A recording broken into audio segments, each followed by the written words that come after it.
Listen to the first detail. The station had been off-air for 9 years. At 0206, its call sign answered a transmission nobody sent. Not after a warning, not after someone opens the file. Before any of that, the record is already wrong. This is a Bureau of Lost Signals case file. Original fiction, reconstructed like an archive recording. The case is called "The Number Station Said Our Names." At the center is a closed radio station, an impossible answer, and a broadcast that copies its listeners, inside a closed number station file. No gore, no easy monster, just timestamps, witness notes, and one mistake the file keeps making on purpose. It should be explainable. Not yet. The first version sounds like damaged equipment.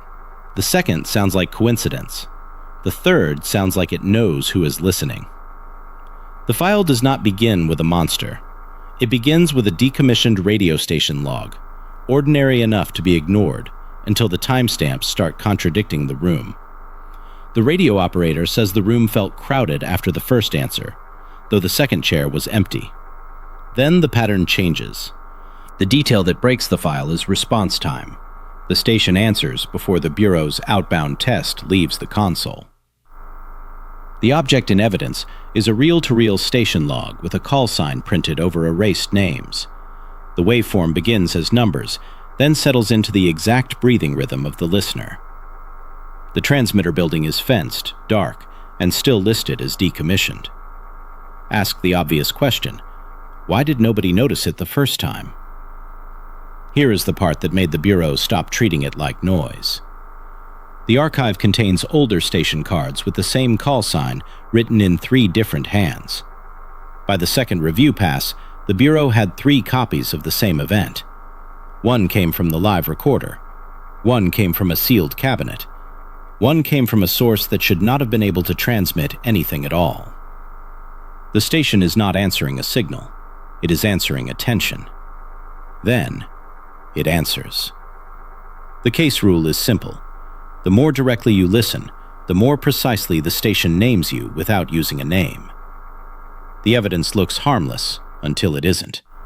Dust on a table, a light in a window, a needle moving without a hand near it. That restraint is why the case stayed open. Nothing performs for the camera.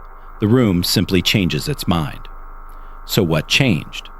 The final coordinate points to the listener's chair, not the transmitter site. That is where the story tilts. The closed transmitter building stops being a location and becomes a test. Every instrument points somewhere plausible. Every human statement points somewhere else. The evidence board splits into 3 columns. The first column is mechanical: serial numbers, room temperature, timestamps, custody marks.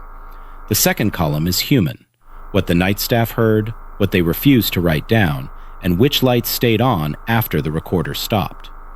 The third column is the one the Bureau never shows publicly, because it tracks what changed after each replay.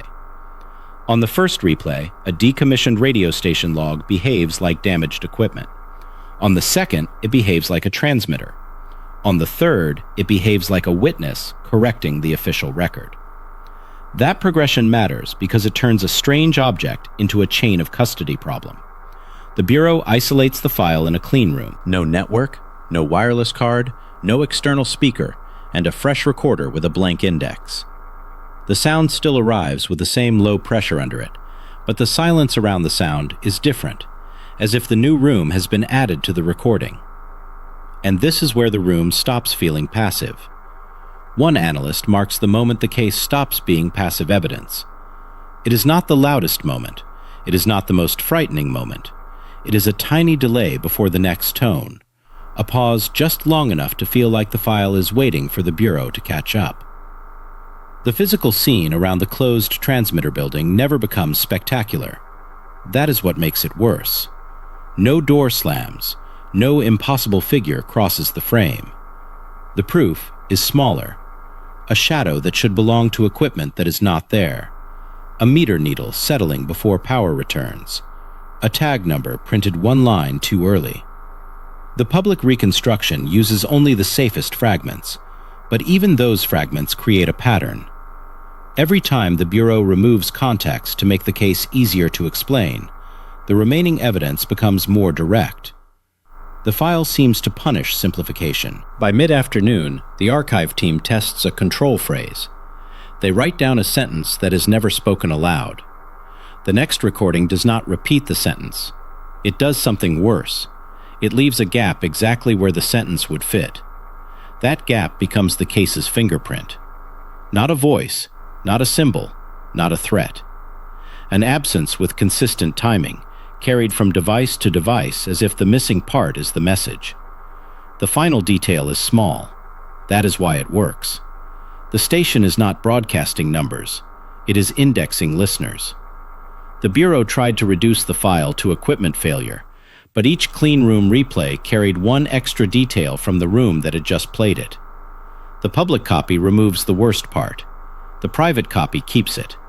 The event behaves less like a transmission and more like a memory deciding which machine should hold it next. The last broadcast assigns the Bureau a call sign it has never used. The file is sealed as a station answer event, with listener index behavior marked active. If the station answers again, the Bureau may not be the caller. It may be the contact. The next file has not been cleared for public reconstruction.